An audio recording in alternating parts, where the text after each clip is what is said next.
علیہ السلام کی عظمت پر درود بھیجیں محمد و آل محمد اللہم صلی علی محمد آل محمد وعجل فرجہ۔ وقت کے امام کے حضور ادائے احترام کے لیے، ان کی ظہور کی تعجیل کی دعا کے لیے انشاءاللہ ان کی نصرت کی سعادت سب کو نصیب ہو۔ درود بھیجیں محمد و آل محمد صلی علی محمد محمد وعجل فرجہ۔ فاتحہ۔ بسم اللہ الرحمن الرحیم الرحمن الرحیم مالک یوم الدین نعبد وإياك نستعين اهدنا الصراط المستقيم صراط الذين أنعمت عليهم غير المغضوب عليهم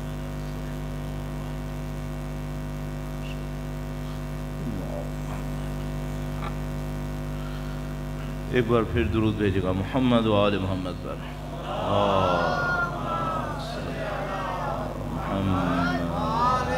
محمد وعجل فرجہ۔ اعوذ باللہ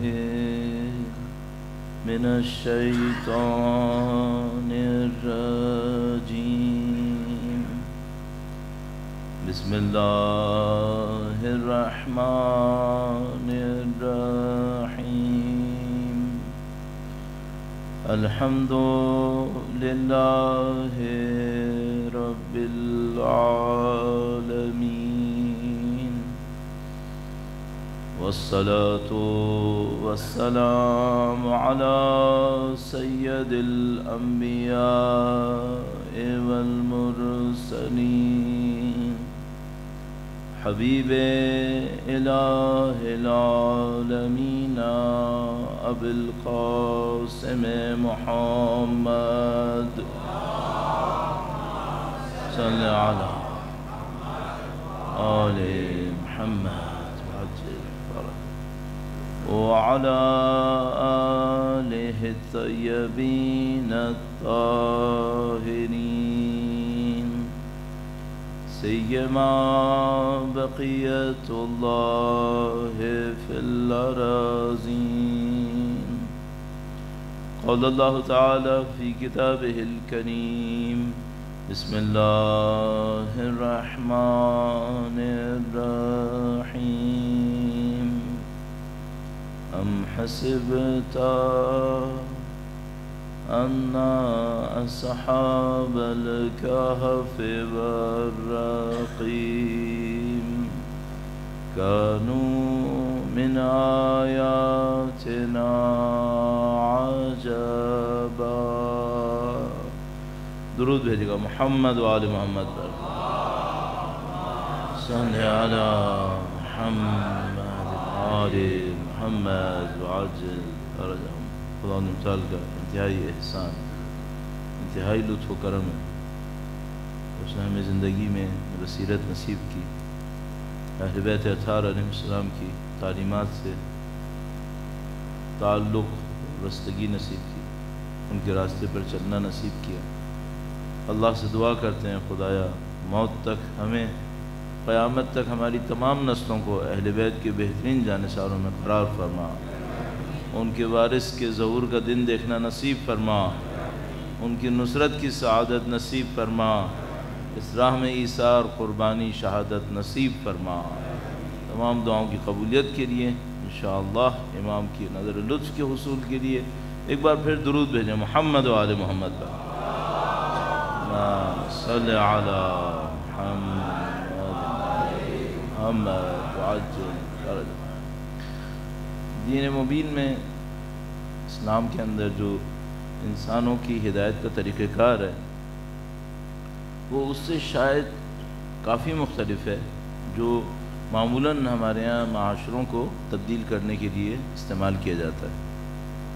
دین نے بھی معاشرہ تبدیل کیا ہے، دنیا کے اندر جو لوگ ہیں وہ بھی معاشروں کو تبدیل کرنے کا ذکر کرتے ہیں۔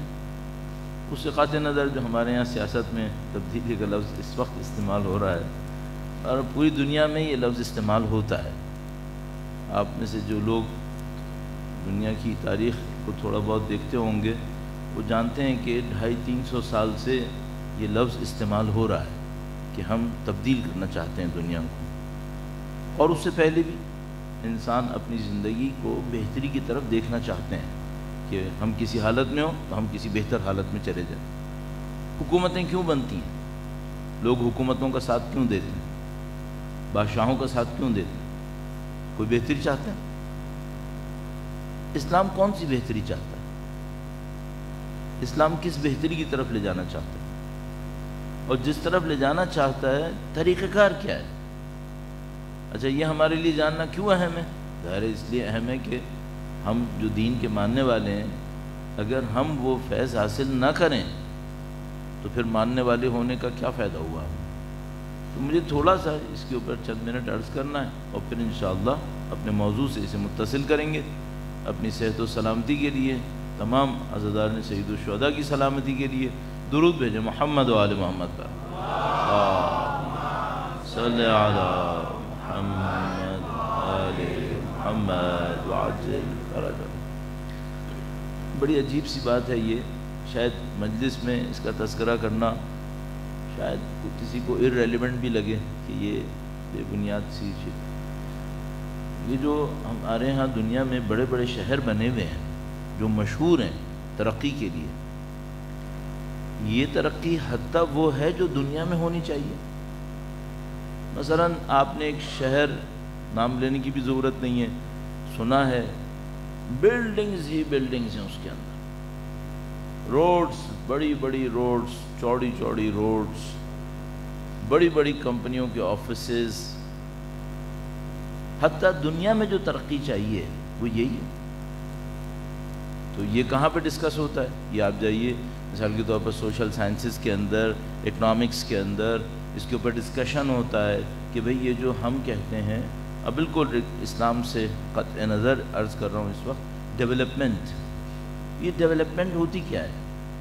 مثلا کسی ملک کی آپ کہتے ہیں اکنامک ڈیولپمنٹ، تو اکنامک ڈیولپمنٹ کا مطلب یہ ہوتا ہے کہ بلڈنگز بڑی ہو جائیں، روڈز چوڑی ہو جائیں، گاڑیاں مہنگی ہو جائیں، اس کو کہتے ہیں اکنامک ڈیولپمنٹ۔ سب جانتے ہیں کہ نہیں، یہ کھوکھلا کام ہوتا ہے، اس کو کہتے ہیں کاسمیٹک ڈیولپمنٹ، نمائشی ہے، یہ صرف میک اپ کے لیے ہوتا ہے۔ اصل ڈیولپمنٹ کیا ہوتی ہے؟ اصل ڈیولپمنٹ ہیومن ڈیولپمنٹ ہوتی ہے، انسانوں کے اندر ڈیولپمنٹ ہے۔ اچھا بھائی، انسانوں کے اندر ڈیولپمنٹ آئے تو وہ کیا ڈیولپمنٹ آئے؟ تو سمپل پیرامیٹرز سے شروع کرتے ہیں، کہتے ہیں کہ بھائی آپ کے ہاں سب لوگ ایجوکیٹڈ ہوں، ویری گڈ، سب لوگ ایجوکیٹڈ ہوں، تو مثلا اتنے پرسنٹ آپ کے پاس ماسٹرز ہوں، اتنے پرسنٹ آپ کے پاس مثلا پوسٹ ماسٹر ہوں، ڈاکٹریٹ کے اندر ہوں، اتنے پرسنٹ کے پاس فلاں اسکل سیٹ ہو، تو یہ سوسائٹی دنیا کی نظر میں ڈیولپڈ سوسائٹی ہے۔ کافی ہے اتنا دنیا کے اعتبار سے۔ اب آپ نے ایک سوسائٹی بنا لی جہاں پر تقریباً مثلا فرض کر لیتے ہیں کہ 60% کے پاس ماسٹرز تک کی ڈگری ہے، اور اس سے اوپر والوں کے پاس ماسٹرز سے اوپر کی بھی ڈگری ہے ان کے پاس، صحیح ہے؟ تو آپ کہتے ہیں نہیں بھائی یہ تو ایجوکیشن میں ہو گیا نا، اب یہ بتائیں کہ ان کو امپلائمنٹ ملا یا نہیں ملا، ان کو جاب آئی یا نہیں آئی؟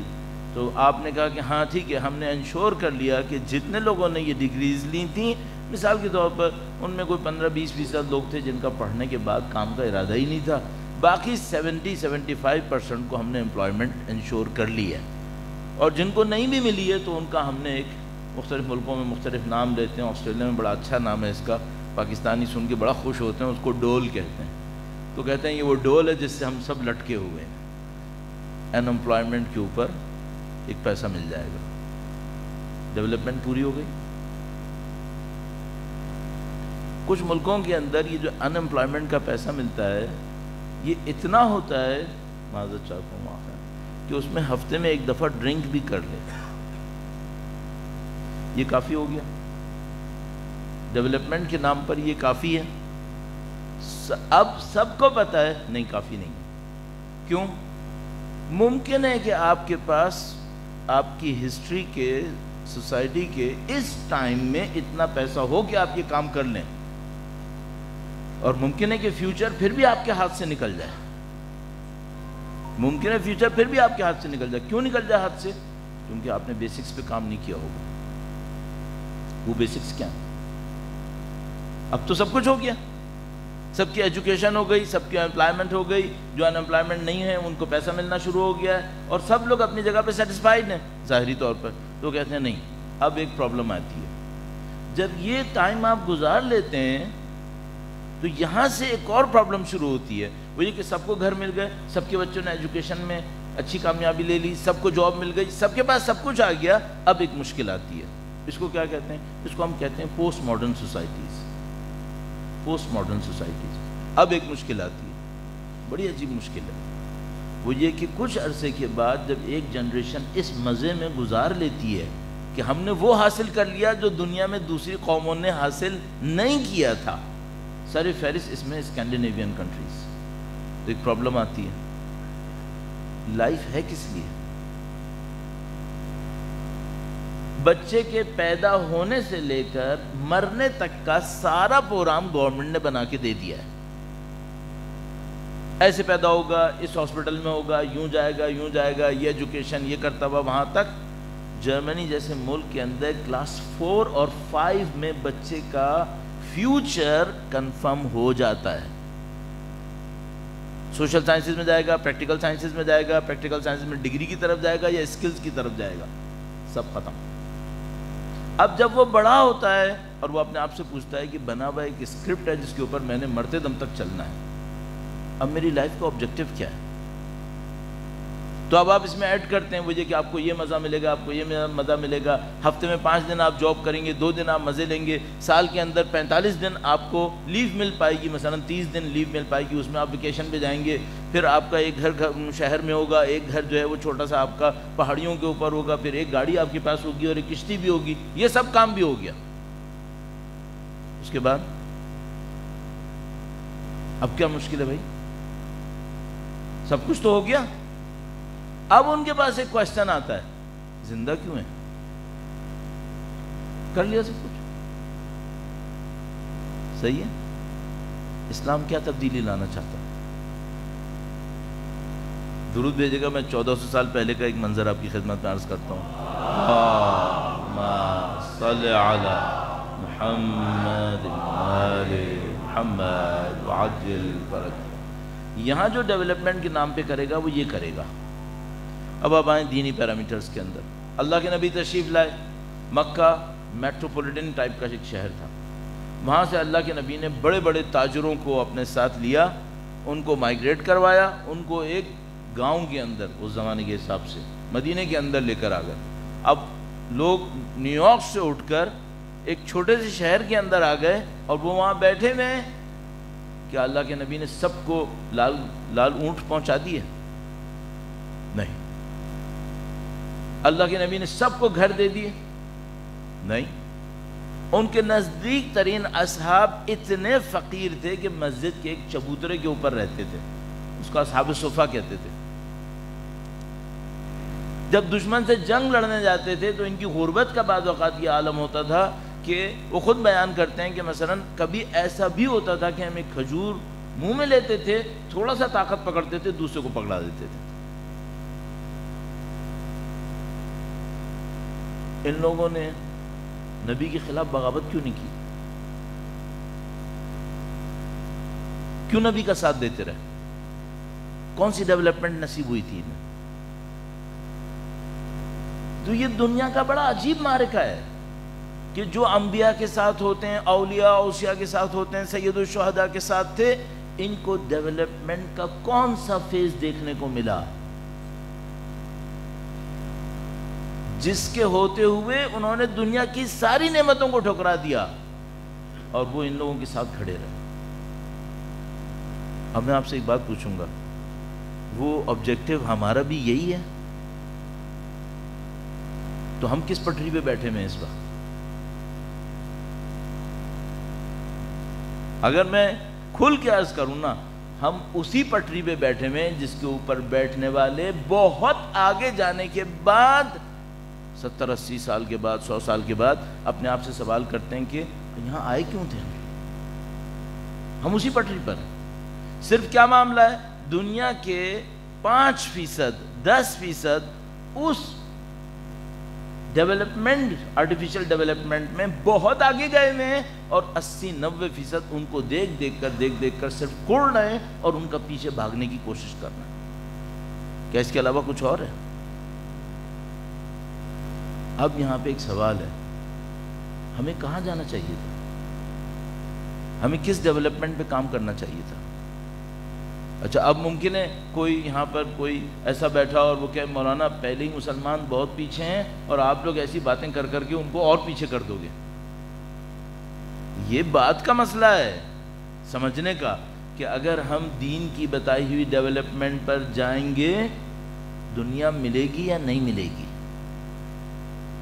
ملنا ہے یا نہیں ملنا ہے، تو یہ سارا ایک موضوع بنتا ہے، بہت بڑا موضوع بنتا ہے۔ وہ یہ کہ اسلام جو تبدیل کرنا چاہتا تھا سوسائٹیز کو، وہ کیا تبدیل کرنا چاہتا تھا؟ ہم لوگ کس تبدیلی کے اوپر چل رہے ہیں؟ میں نے عرض کیا بالکل صاف سی بات ہے، ہم لوگ تقریباً 55 اسلامک ملک جو اس وقت ہمارے پاس ہیں، آلموسٹ سب کے سب اسی ڈیولپمنٹ کے اوپر کام کر رہے ہیں، اسی پٹری پہ چڑھے بیٹھے ہیں جس پر وہ ہمیں بٹھانا چاہ رہے تھے، ہم وہیں گھسیٹے چلے جا رہے ہیں۔ ہاں، ہم سب کے معاشروں کے اندر کچھ لوگ ایسے موجود ہیں جنہوں نے یہ انلائٹمنٹ حاصل کر لی کہ یہ راستہ صحیح راستہ نہیں ہے، لیکن ان کی معاشرے کے اندر سے نہیں ہے، ان کی معاشرے کے اندر بات نہیں ہے۔ اس کے باوجود انہی معاشروں کے اندر عرفا بھی آ رہے ہیں، انہی معاشروں کے اندر اولیاء بھی آ رہے ہیں۔ ایک چھوٹی سی مثال عرض کروں گا، درود بھیجے گا محمد و آل محمد، صلی علی محمد محمد عجل فرج۔ میں بعض اوقات اس معاملے کے اوپر بہت حیران ہوتا ہوں کہ معاشرے کا جو ظاہر ہوتا ہے، چونکہ یہ ڈومیننٹ ہوتا ہے، جو بھی دیکھنے والا ہوتا ہے وہ اس کو دیکھ رہا ہوتا ہے، تو معاشرے کے جو ڈومیننٹ اوپر کا کرنٹ ہوتا ہے، اس کے نیچے جو چل رہا ہوتا ہے اسے لوگ نہیں دیکھ پاتے، اور کتنی بری غلط فہمی کے اندر پھنس جاتے ہیں۔ پازیٹیو نیگیٹو دونوں کے اندر ہوتا ہے۔ قرآن کریم نے ایک مثال فرمائی ہے، فرمایا کہ کبھی جب بہت زیادہ تیز بارش آتی ہے، جیسے کہ آج کل آ رہی ہے، تو کہا کہ ندی نالے بہنے شروع ہو جاتے ہیں جو خشک پڑے ہوتے ہیں، تو ان میں خس و خاشاک بہنے لگتا ہے، جیسے کنکر اور پتہ نہیں لکڑی کے ٹکڑے اور یہ پتے اور یہ سب بہنا شروع ہو جاتے ہیں۔ یہ سب بہتے ہیں، اور آپ میں سے جو لوگ ناردرن ایریاز کے ہیں وہ جانتے ہیں کہ جب پانی فلو میں آتا ہے تو پھر وہ کیا طاقت دکھاتا ہے، تو وہ بڑی طاقت دکھاتا ہے، اور پانی جو ہے اس کے اوپر ایک جھاگ آ جاتا ہے۔ تو خدا نے متعال فرماتا ہے کہ یہ جو جھاگ ہوتا ہے لوگ اس کو دیکھ رہے ہوتے ہیں، اور نیچے جو اصلی پانی کی طاقت ہے اس کو نہیں دیکھ رہے ہوتے۔ وہ اما زبد کہتے ہیں جھاگ کو۔ یہ جو جھاگ ہوتا ہے کچھ دیر میں یذهب جفاءً، یہ کچھ دیر میں خشک ہو جاتا ہے۔ وَأَمَّا مَا يَنْفَعُ النَّاسِ فَيَمْكُثُ فِي الْأَرْضِ، لیکن جو چیز لوگوں کو فائدہ پہنچاتی ہے وہ زمین کے اوپر باقی رہتی ہے۔ خدا نے تعالیٰ فرمایا تمہاری زندگی میں دو فیز ہیں، ایک وہ ہے جو جھاگ کی طرح ہے، اچھلے گا، کودے گا، پیٹرنز بنیں گے، خوبصورت لگے گا، یہ ہوگا وہ ہوگا، اور دیکھنے والا اس کے اندر غرق رہے گا، جبکہ اس کو پتہ نہیں ہوتا کہ جیسے ہی پانی اسٹیٹک ہوگا یہ جھاگ ختم ہو جائے گا۔ پھر کیا ہوگا؟ پھر وہ رہے گا جو لوگوں کو فائدہ پہنچائے۔ یہ ہماری دنیا ہے۔ آپ نے ایران انقلاب سے پہلے والے کے بارے میں کیا سنا ہے؟ بے پناہ فحاشی تھی، بے پناہ مادہ پرستی، بادشاہ کرپٹ تھا، لوگ بے خبر تھے، غافل تھے۔ جو برائی آپ کے ذہن میں آ سکے ایک معاشرے کے اندر، یعنی تصور کیجئے کہ یہاں بیٹھ کے بتانا تو ناممکن ہے اور صحیح ہے بھی نہیں، کہ اگر آپ کو تصویریں بھی دیکھنے کو مل جائے نا جو 70s کی تھیں ایران کی، صحیح ہے، ہمارے ملک میں ابھی تک وہ فحاشی نہیں آئی ہے۔ اللہ کا کرم، خدا کا شکر، 40 سال کے بعد بھی ہمارے ملک میں وہ فحاشی نہیں آئی ہے جو انقلاب سے پہلے ایران میں آ چکی تھی۔ کہاں تھا ایران؟ صحیح ہے۔ اچھا، اب جب میں جا کر یہ دیکھتا ہوں کہ بھئی یہ فحاشی کا مرکز بنا ہوا تھا، تو وہ یہ پاپولر کرنٹ ہے جو پوری سوسائٹی کے اوپر تھا، نیچے کیا تھا؟ نیچے میں نے ابھی ایک بنا رہا تھا، ایک اپنے لیے ایک فائل بنا رہا تھا کہ جس میں آج سے 200 سال کے اندر، پیچھے 200 سال کے اندر جو بڑے بڑے عرفاء آئے ان کی موومنٹس کو میں گراف میں لانے کی کوشش کر رہا تھا کہ کون سا کس شہر سے نکلا تھا، کس شہر میں گیا تھا، کس کس استاد کی سرپرستی میں اس نے علم عرفان حاصل کیا تھا. جس ٹائم پر مملکت شاہ کے زیر اثر بدترین فحشاؤں کو گزار رہی تھی، اس وقت یہ عرفاء ایک دوسرے کو تربیت دے رہے تھے. اچھا کوئی جانتا تھا اس وقت ایران کو دیکھنے والا کہ یہاں اتنے عرفاء تربیت پا رہے ہیں؟ نہیں. آیت اللہ بہجت، آیت اللہ محمد حسین طباطبائی، ان کے بھائی محمد حسن طباطبائی، آیت اللہ دستغیب شیرازی، آیت اللہ مرتضیٰ طالقانی، پتہ نہیں کتنے لوگ، سینکڑوں لوگ اس فحشا کے زمانے میں ایرانی شہروں میں ایک دوسرے کی تربیت کر رہے تھے. اثر کیا ہوا؟ اثر وہ انقلاب ہوا. صحیح. ہم لوگ بہت دھوکے میں آ جاتے ہیں، جلدی دھوکے میں آ جاتے ہیں. اچھا یہ جو ایک دوسرے کی تربیت کر رہے تھے، کیا یہ اسی معاشرے میں نہیں رہ رہے تھے؟ وہیں رہ رہے تھے. ان کو مادہ پرستی تنگ نہیں کرتی تھی؟ ان کو دیکھ کے لوگ ان کو ذلیل نہیں کرتے تھے؟ نعوذ باللہ کرتے تھے. ان میں کون سا جذبہ تھا؟ اس وقت ہمارا ایشو کیا ہے؟ اس وقت یقین مانیے بالکل سادہ سی بات، اس وقت ہمارا ایشو یہ ہے کہ ہمارا جو شخص تھوڑا سا دیندار ہوتا ہے، معاشرہ اس کو طنز کر کر کے، ذلیل کر کر کے دین سے باہر نکال دیتا ہے. جو حرام نہیں کھاتا اس کو بیوقوف کہتے ہیں، جو طاقت کا فائدہ نہیں اٹھاتا اس کو احمق کہتے ہیں، اور جو ان دنیا پرستوں کی طرح نمائش نہیں کرتا اس کو بے ڈھنگا انسان کہتے ہیں. جو عرفاء تھے انہوں نے کیا کیا تھا؟ ان کو کچھ سمجھ میں آ گیا تھا. جو سمجھ میں آیا اس کے اوپر اتنے مطمئن ہوئے کہ دنیا بھر ان کو ہمارے لفظوں میں خوار کرتی رہی، یہ نہیں ہلے. اور ان کے پاس وہ طاقتیں تھیں کہ اللہ جانتا، ایسی طاقتیں تھیں جو ہمارے ہاں کسی کے پاس اس کی مثلا سمجھ لو روپے میں 1 پیسہ بھی ہو 1% آف 100 تو وہ اچھل کے پورا بازار گرم کر لے گا یہاں پہ کہ میں یہ ہوں، میں وہ ہوں. اور ان کے پاس تھا سب کچھ، وہ ہلے نہیں تھے. اس کو کہتے ہیں ڈیولپمنٹ. آپ اس پہ کام کریں. یہ جو کام ہونا ہے یہ ہے اسلام کا تبدیلی کا طریقہ کار.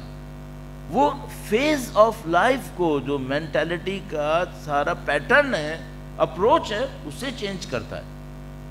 جب وہ اپروچ چینج ہو جاتی ہے پھر ہر کام آسان. اب میں ایک مثال عرض کرتا ہوں عرفاء کی تربیت میں سے. درود بھیجے گا محمد وآل محمد پر. صلی علی محمد آل محمد وعجل فرجہ. کچھ عرصے سے پہلے ایک کتاب پڑھ رہا تھا.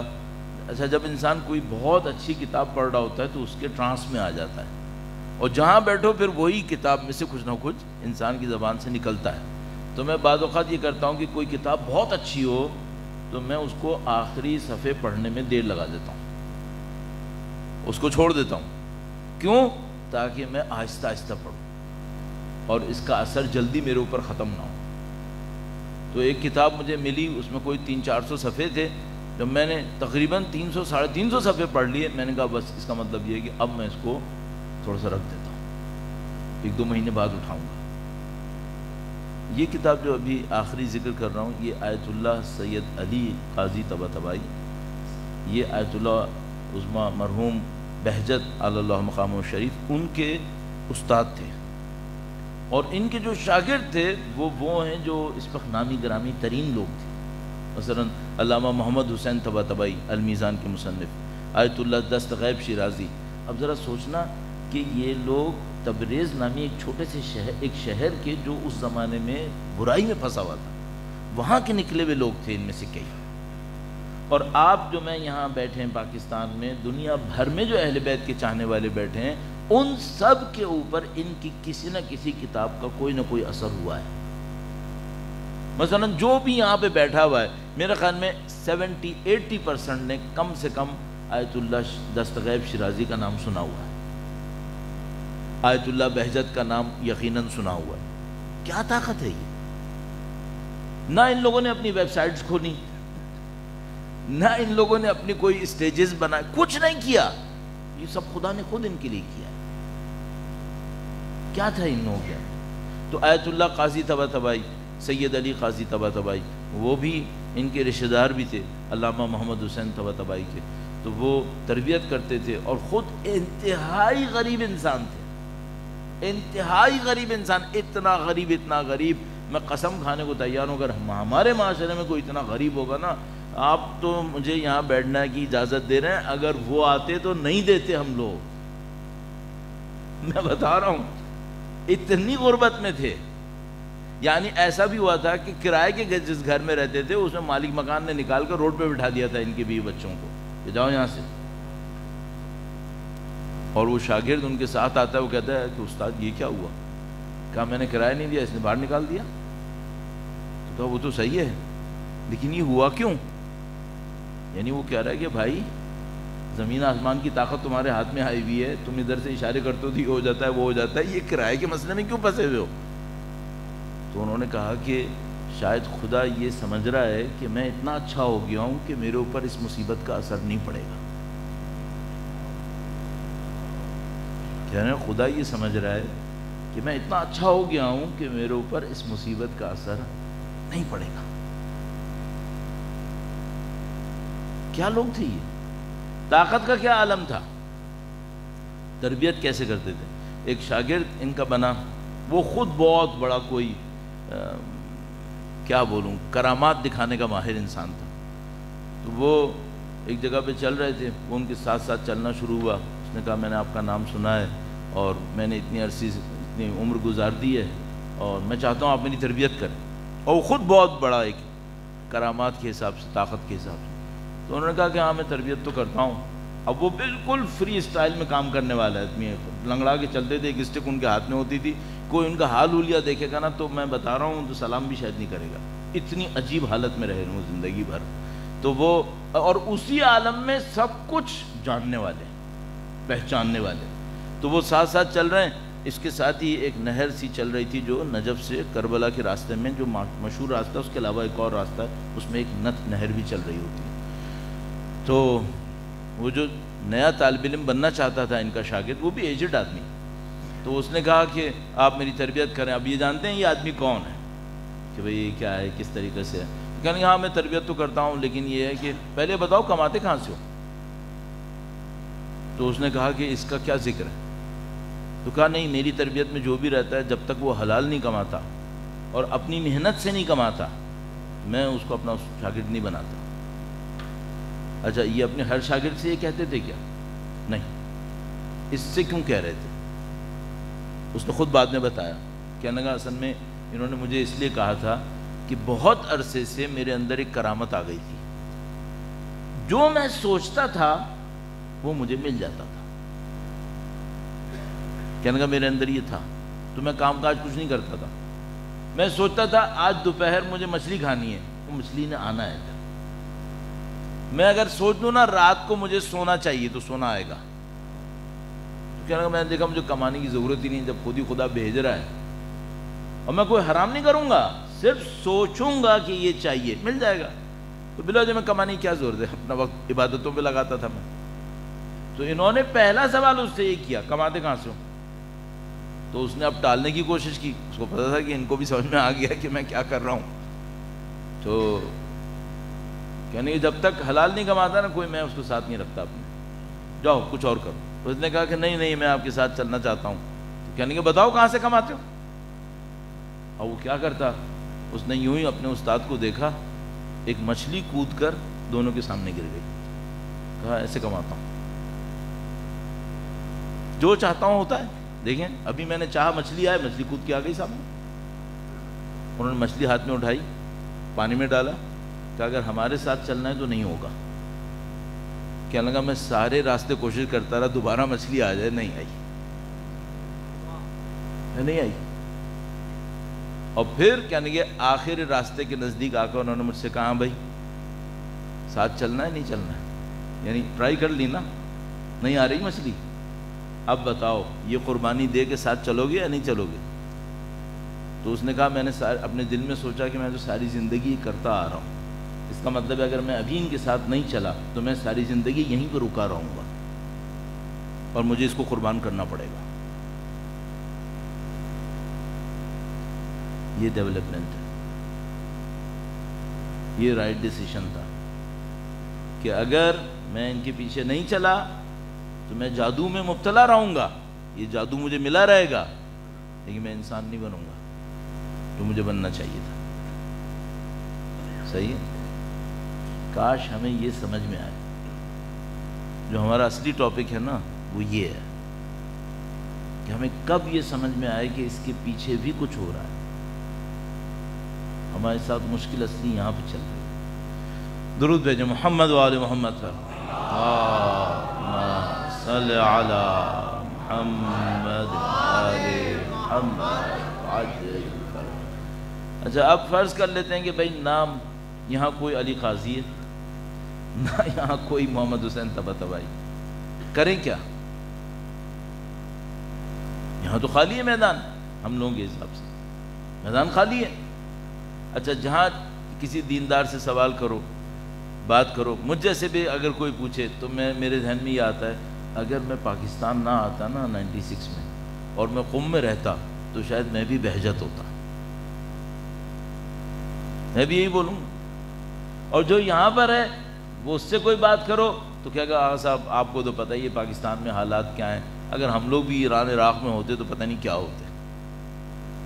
جتنے لوگ ایران عراق میں ہیں وہ ویسے ہی پتہ نہیں کیا ہیں،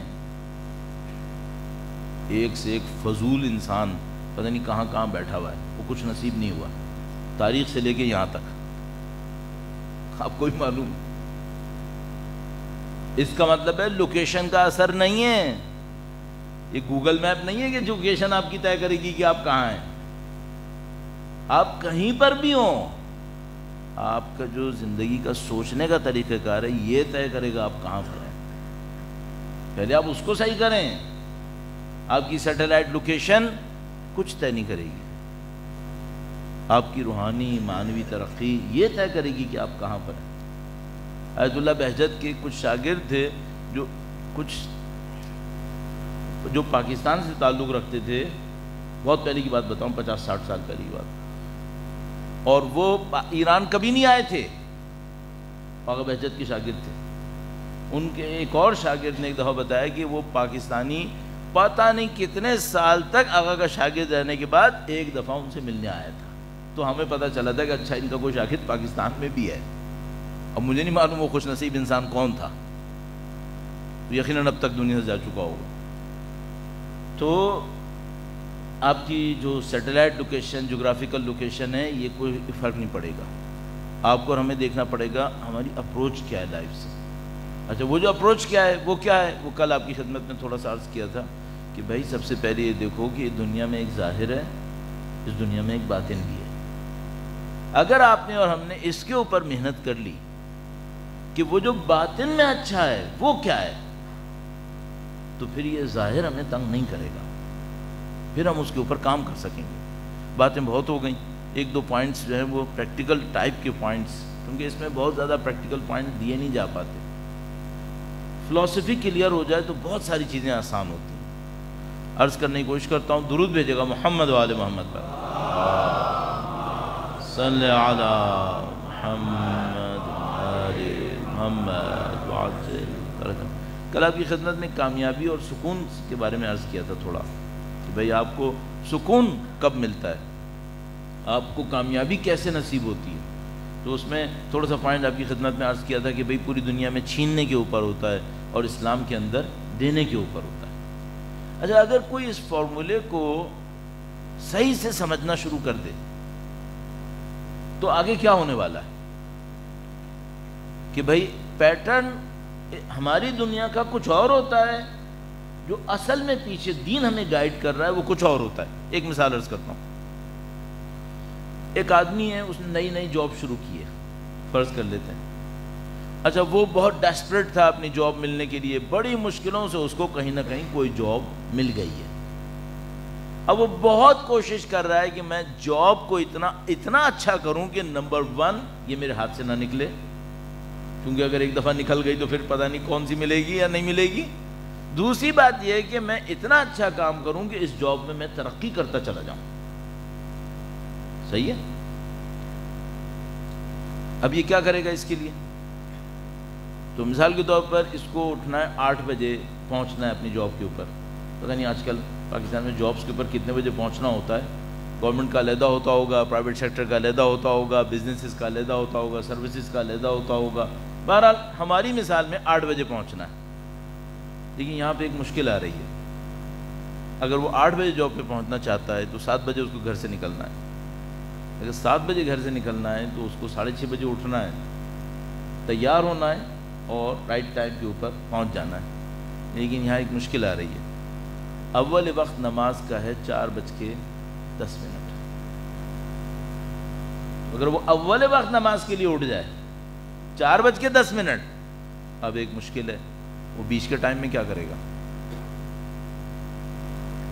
اگر اس کو جاب سنبھالنی ہے، فریش جاب کے اوپر پہنچنا ہے، تو اس کو 6 بجے 6:30 بجے اٹھنا چاہیے تاکہ وہ رات کی 6-6.5 گھنٹے کی نیند لے چکا ہو، اور اس کے بعد جاب پہ فریش پہنچے گا، اپنی ساری انرجیز کو جاب پہ لگائے گا اور اپنی کامیابی کے سیڑھی کے اوپر چلتا چلا جائے گا. اور اگر وہ یہ دیکھے کہ خدا کا نظام کیا کہہ رہا ہے، تو خدا کا نظام کہہ رہا ہے کہ اگر تم چاہتے ہو کہ خدا تمہارے کاموں کو اول وقت سنبھالے تو تم اول وقت نماز پڑھو.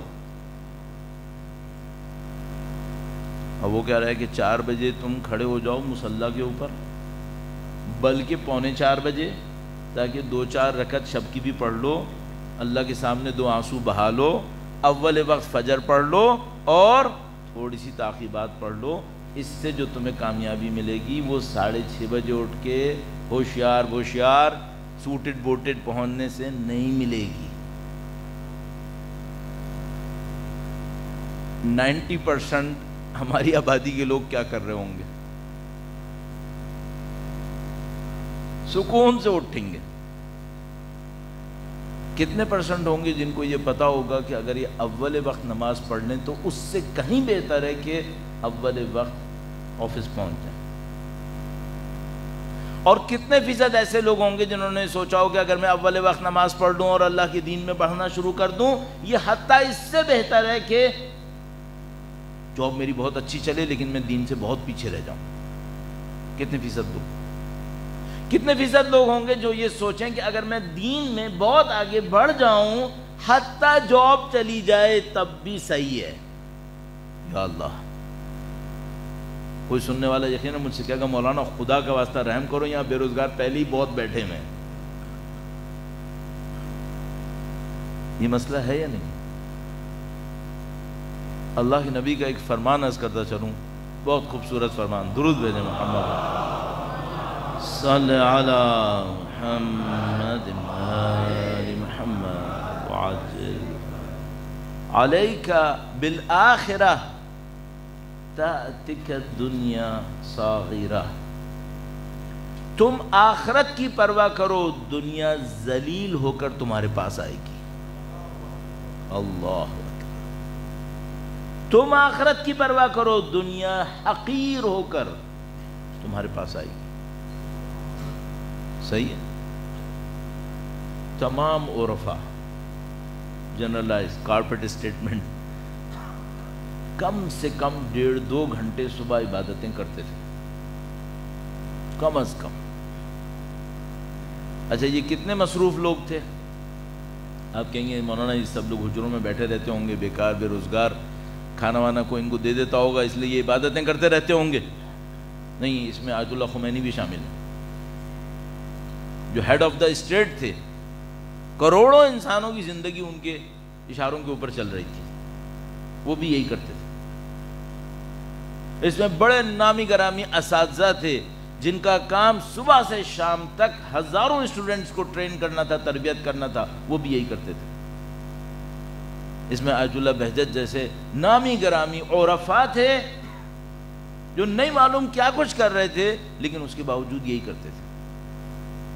اب ہماری نظر میں ہم اتنے مصروف ہیں اور یہ لوگ اتنے بیکار بے روزگار ہیں کہ ہمارے پاس اس کا وقت نہیں ہے، اور ان لوگوں کے پاس اس کا وقت تھا۔ اچھا ہمارے پاس اس کا وقت کیوں نہیں ہے؟ کیونکہ مولانا ان لوگوں کو تو کوئی جاب نہیں کرنی تھی، میں تو جاب کرنی ہے نا۔ کیوں ہم لوگ اس طرح ہیں؟ اچھا کیا میں آپ سے یہ کہنا چاہ رہا ہوں جاب چھوڑ دیں؟ نہیں، یہ نہیں کہہ رہا، میں کہہ رہا ہوں اپنی پرائورٹی کو صحیح سیٹ کریں۔ تو مثلا میں کیسے مینج کروں گا اگر مجھے 8 بجے جاب پہ پہنچنا ہے اور 4 بجے والے وقت نماز پڑھنی ہے؟ رات کو مینج کر لوں، تھوڑا جلدی سو جاؤں۔ لیکن مولانا سارے خاندان کا ملنا ملانا اسی وقت ہوتا ہے، تھوڑا کم کر لوں۔ نہیں یہ کم نہیں ہو سکتا، میں صبح سے کاٹ لوں۔ اچھا اس کے بعد کیا ہوگا؟ اس کے بعد یہ ہوگا کہ میں اگر بہت اچھی صورتحال رہی تو میں صبح کو آخری وقت میں کہیں اٹھ کر ایک نماز پڑھ لوں گا، اس کے بعد دوبارہ سو جاؤں گا۔ دوبارہ یہ میں اچھے لوگوں کی باتیں کر رہا ہوں، ورنہ تو وہ کہے گا مولانا قضا پڑھنے میں کیا رہ جائے، زور اثر کے ساتھ قضا پڑھ لیں گے۔ تو میں اگر اٹھ کے نماز پڑھ لوں گا اور دوبارہ سو جاؤں گا اور 8 بجے جاب پہ پہنچ جاؤں گا، تو اس میں فرق کیا پڑے گا؟ ایک فرق پڑے گا، تمہیں خدا نے برکتیں دینے کے لیے ایک وقت رکھا تھا، وہ تم نے مس کیا۔ اب یہ جو 8 سے لے کے 6 تک یا 5 تک تم نے جاب کرنی ہے نا، اس میں جوتے چٹکھاؤ گے تب بھی وہ نہیں ملے گا جو اس وقت مل جاتا۔ اب یہ ہوگا، ہو رہا ہے یا نہیں ہو رہا ہے؟ اٹھا کے دیکھ لو، ہو رہا ہے یا نہیں ہو رہا؟ ہو رہا ہے۔ اب بھی کسی کو عقل آئے گی کام صحیح کر لے؟ نہیں۔ یہ وہ جو پہیا ہوتا ہے نا جس کے اندر جو چوہا گھوم رہا ہوتا ہے، ہیمسٹر ویل کہتے ہیں، کیا کہتے ہیں، یہ وہ ہے۔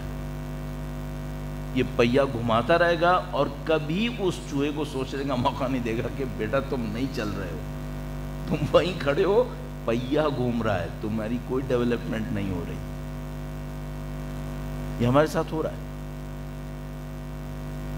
اگر آپ کو اور مجھے اپنی ڈیولپمنٹ پہ کام کرنا ہے، آپ کو یہ جو دنیا نے ہمیں پیٹرنز بنا کے دیے ہیں، نہیں کہہ رہا بے جاب کے بغیر زندگی گزارنی ہے، کام کے بغیر۔ کب میں کہوں گا؟ وہ تو آیت اللہ قاضی طبع بھائی فوراً کہتے تھے سب سے پہلے حلال کماؤ، حلال کماؤ، اس کے بغیر نہیں آنا میرے پاس، جو شرط ہے اسلام کے اندر۔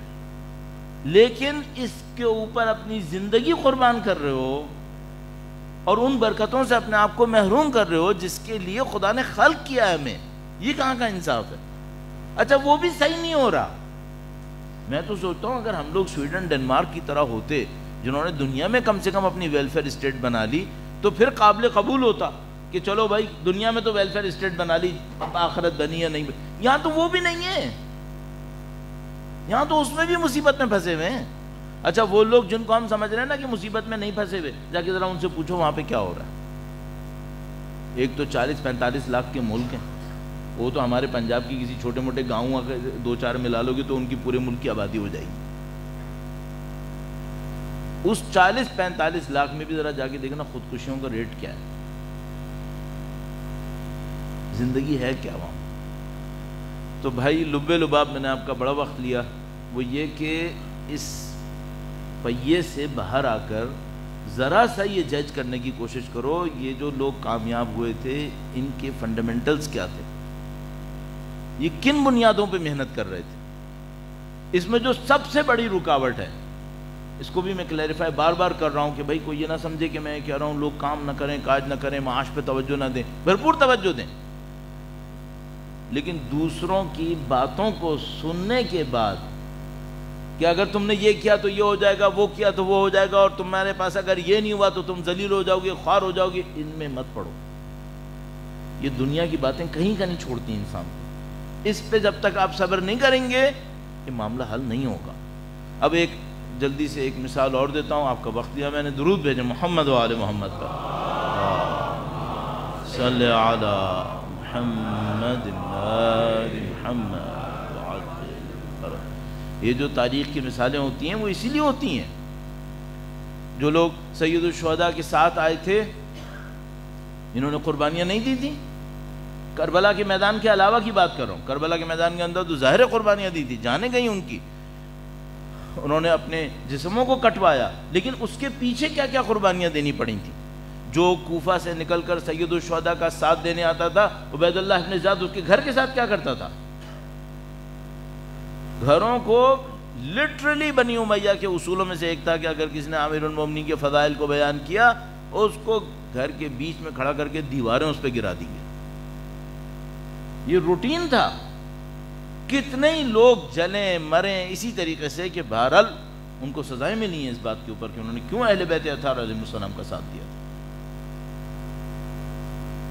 ہم بات کرتے ہیں چھوٹی موٹی قربانیوں کی. یہ جو ہم اور آپ یہاں بیٹھے ہیں 1400 سال کے بعد عزا منا رہے ہیں، مجھے تقریباً یقین ہے جتنے بھی لوگ یہاں پر موجود ہیں ان کے اجداد نے ناقابل تصور قربانیاں دی ہوں گی. پوچھیں جا کے پیچھے کیا ہوا ہے. اب ان باتوں کو چھیڑنا جو ہے وہ بعض اوقات کسی کو اچھا نہ لگے اور وہ سوچے کہ مثلا یہ باتیں بہت پرانی ہو گئیں، لیکن نہیں معلوم ہم لوگوں کو کیا کچھ ہوا ہے. گاؤں کے گاؤں پوری زندگیاں اپنی دے کر اس بات پہ آئے یہاں پر، سب کچھ لٹا پٹا کے. ابھی بھی نشانیاں ہمارے پاس بہت ساری موجود ہیں. بہرحال تم جو لب لباب ہے عزیزان محترم، وہ یہ کہ ظاہر کا دھوکہ مت کھائیں.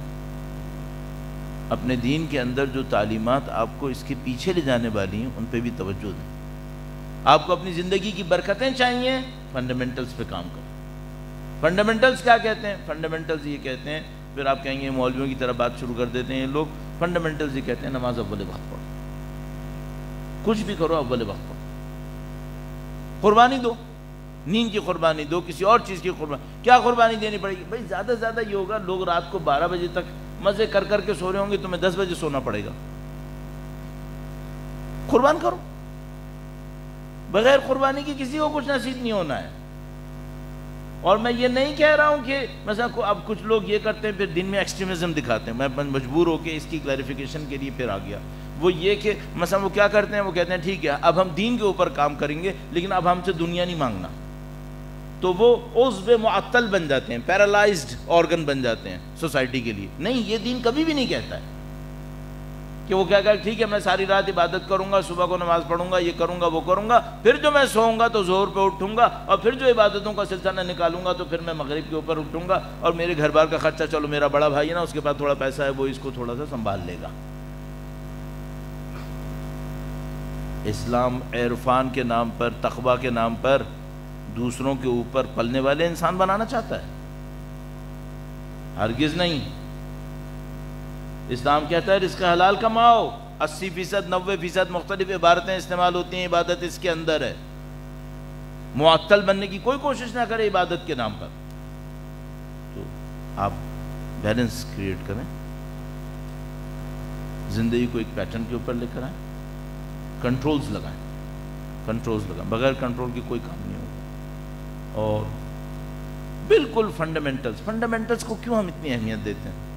یعنی یہ لوگ کیوں اتنی اہمیت اس لیے دیتے ہیں اگر وہاں سے صحیح ہو جائے معاملہ تو آگے تک صحیح ہوتا ہے آہستہ آہستہ.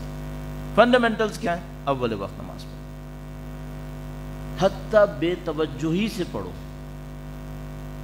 حتیٰ اگر توجہ نہیں دے سکتے کوئی بات نہیں، اول وقت پڑھو.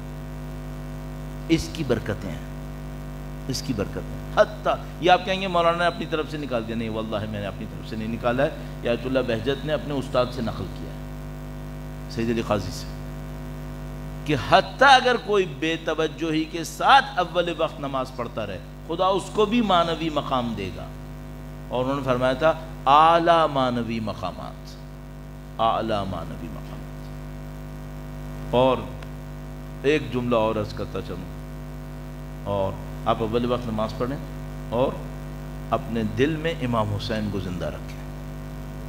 بس رزق حلال کے ساتھ، رزق حلال کے ساتھ اول وقت نماز پڑھیں، دل میں امام حسین زندہ رہے. یہ دل میں امام حسین زندہ رہے اس کا مطلب کیا ہے؟ اول وقت تو ہم نے کہہ دیا توجہ کے ساتھ نہ بھی ہو تب بھی چل جائے گا. دل میں امام حسین کیوں؟ میں نے کہا زبان پہ امام حسین رکھیں. بعض اوقات زبان پہ امام حسین ہوتا ہے، دل میں نہیں ہوتا ہے، ماتم بھی کر رہا ہوتا ہے تب بھی دل میں نہیں ہوتا ہے، بعض اوقات کچھ نہیں کر رہا ہوتا، بیٹھا ہوا ہوتا ہے، دل میں امام حسین ہوتا ہے۔ دل میں ہونا ضروری ہے۔ نشانی کیا ہے؟ تجربہ آپ نے کیا ہوا ہوگا، پہلے سے کیا ہوا ہوگا، ماشاءاللہ آپ لوگ اچھے عزادار ہیں الحمدللہ۔ دل میں امام ہونے کا مطلب کیا ہے؟ اس کا تجربہ کیا ہے؟ اس کا سادہ سا تجربہ ہے۔ ایک دفعہ میں کہیں آسٹریلیا میں تھا تو وہاں ایک شہر کے بارے میں لوگوں نے بتایا کہ مولانا وہ فلاں شہر ہے نا، وہاں پہ چھوٹا سا امام بارگاہ ہے فلاں ہے۔ میں نے کہا ہاں، کہنے کہ یہاں پہ ایک زمانے میں 3 شیعہ تھے، صرف 3 شیعہ، وہ بھی ایک ملک کے نہیں تھے، ایک اس ملک کا تھا ایک اس کو، یعنی کہ مولانا یہ 3 شیعہ، نہ انٹرنیٹ تھا، نہ ان لوگوں کے پاس کچھ اور چیز ہوتی تھی، یہ شب عاشور محرم کے دنوں میں تینوں جمع ہوتے تھے، حدیث قصہ پڑھتے تھے، یا حسین یا حسین کرتے تھے، یہ اس طرح مجلس کرتے تھے۔ اب آپ اور میں تجربہ کیسے کریں دل میں امام حسین ہونے کا؟ بہت آسان کام، خاموشی سے کہیں بیٹھ جائیں، کسی سے کچھ نہ کہیں، امام کے غم کو یاد کریں اور دیکھیں دل رو رہا ہے یا نہیں رو رہا ہے۔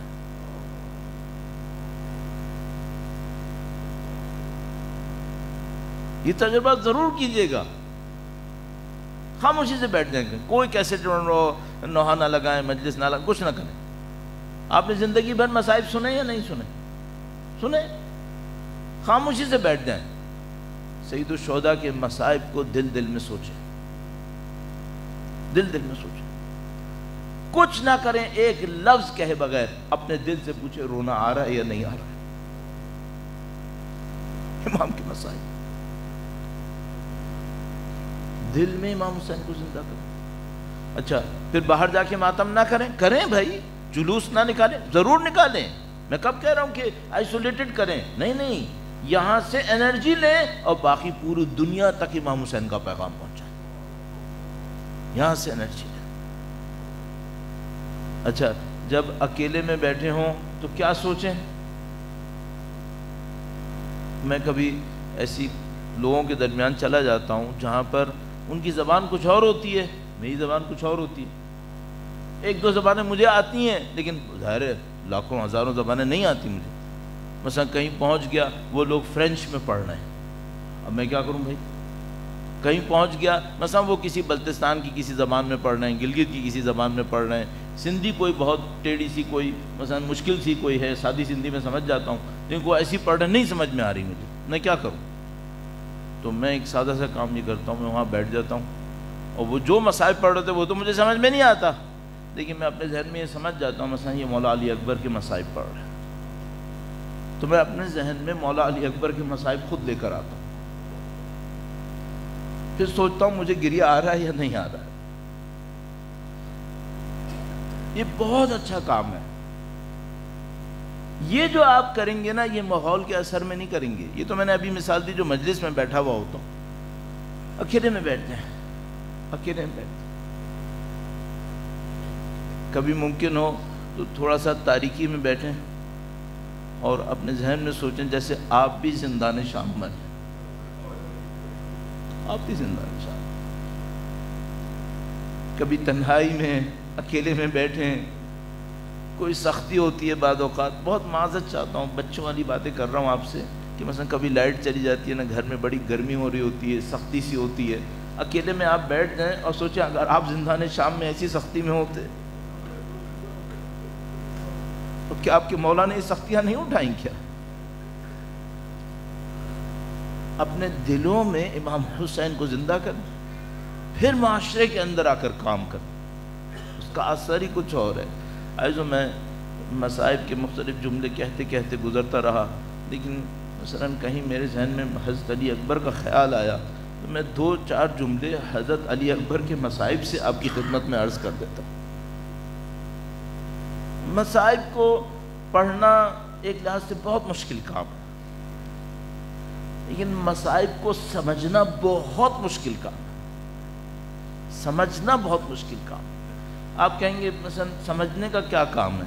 دیکھو سمجھنے کا کام یہ ہے، آپ نے حضرت علی اکبر کے مصائب سننے ہیں نا، اب آپ سوچیں اگر آپ وہ بوڑھے باپ ہوتے جس کے سامنے اس کا بیٹا جا رہا ہوتا،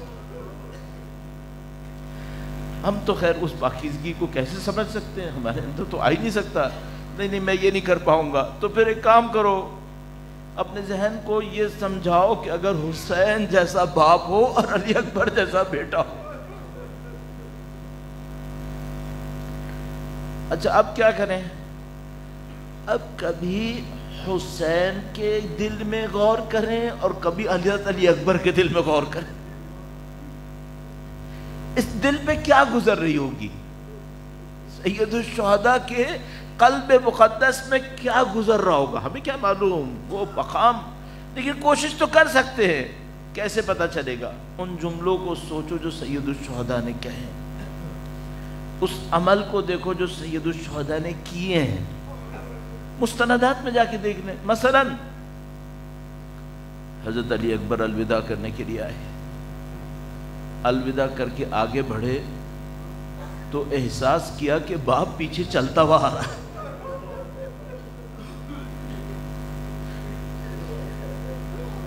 سید الشہداء نے گویا حضرت علی اکبر سے ایک جملہ کہا تھا، گہرائی میں جا کے سنیے، گہرائی میں جا کے سوچے کیا کہا اور مطلب کیا ہے، دل میں کیا ہو رہا ہوگا اس وقت۔ علی اکبر سے کہا بیٹا دشمن تک پہنچنے سے پہلے مجھے مڑ مڑ کے دیکھتے رہنا۔ اب سوچو باپ کے دل پہ کیا گزر رہا۔ سید الشہداء کو تو پتا ہے نا کہ میرے علی اکبر نے کیسے گرنا ہے، یاد ہے آپ کو شب عاشور سب کا بتایا تو کون کیسے گرے گا؟ سید الشہداء کو پتا ہے میرا بیٹا گرنے والا ہے ابھی، اس کے بعد کیا ہوگا۔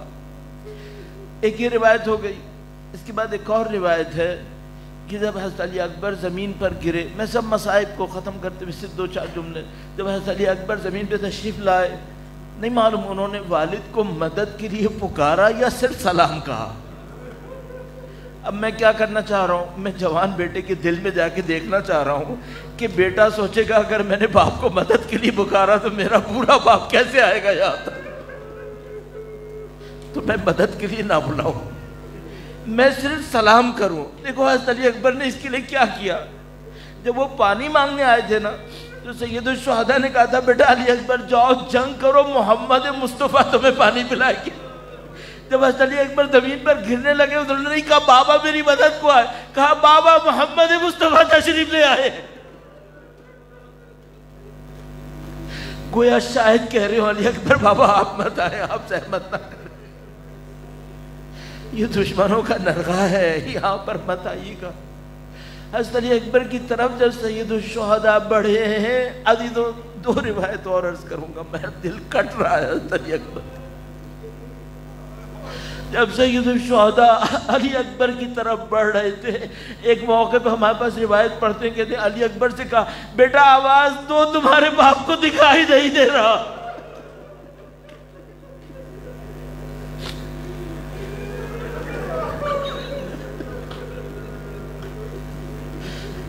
آواز تو دکھائی نہیں دے۔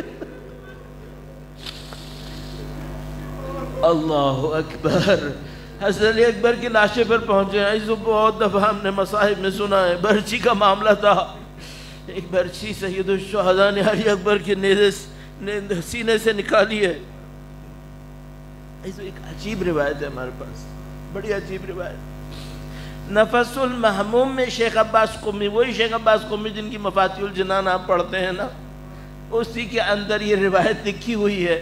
لکھا ہے کہ جب علی اکبر کے نزدیک سید الشہداء پہنچے تو سید الشہداء نے گویا یہ منظر دیکھا، لکھا ہے دشمن کی تلواریں اور نیزے اوپر گرتے تھے اور نیچے آتے تھے۔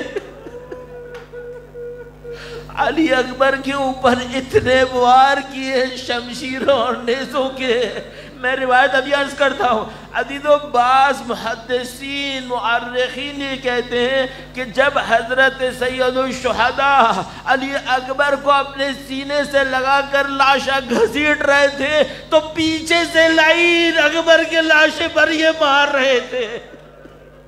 شیخ عباس قمی نے عربی کی روایت کی ہے، فَقَتَلُوهُ إِرْبًا إِرْبًا، علی اکبر کو ٹکڑے ٹکڑے کیا ہے۔ اب کسی بوڑھے باپ سے پوچھنا کہ اپنے جوان کا لاشا اٹھانا کیسا ہے، نہیں لاشا اٹھانا نہیں، اس لاشے کو اٹھانا جس پر دشمن ضربے لگا رہا تھا۔